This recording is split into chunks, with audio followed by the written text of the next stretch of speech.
ಹುಬ್ಬಳ್ಳಿಯಲ್ಲೂ December 5, 1992ರಲ್ಲಿ Ayodhya ವಿಷಯದಲ್ಲಿ ಗಲಭೆ ನಡೆದಿತ್ತು. ಹುಬ್ಬಳ್ಳಿಯಲ್ಲಿ 1992ರಲ್ಲಿ ನಡೆದ ಗಲಭೆ ವೇಳೆ ಅಂಗಡಿಗೆ ಕರಸೇವಕರು ಬೆಂಕಿ ಹಚ್ಚಿದ ಆರೋಪವಿತ್ತು.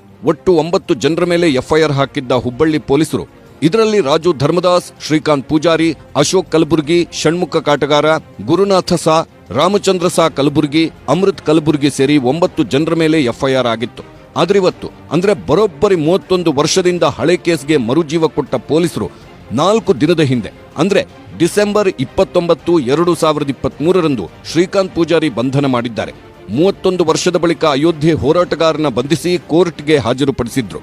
ನ್ಯಾಯಾಂಗ ಬಂಧನವಾಗಿ ಶ್ರೀಕಾಂತ್ ಪೂಜಾರಿ ಜೈಲು ಸೇರಿದ್ದಾರೆ. ಸರ್, ಇದು ಯಾರು ಅದರ ಬಗ್ಗೆ ಇದನ್ನೇ ಇಲ್ಲ, ಯಾರಿಗೂ ಇಲ್ಲ, ಎಲ್ಲ ಮರ್ತೋಗಿದ್ದು ಈ ಜನಕ್ಕೆ ತಲೆಯಾಗ ಬರೋಂಗು ಮಾಡ್ತಾರೆ. ಇದು ಮಾಡಬೇಡ ಸರ್, ಇದು ಯಾವುದು ಜನಕ್ಕೆ ಇದು ಮರ್ತು ಬಿಟ್ಟಿದಾರಲ್ಲ.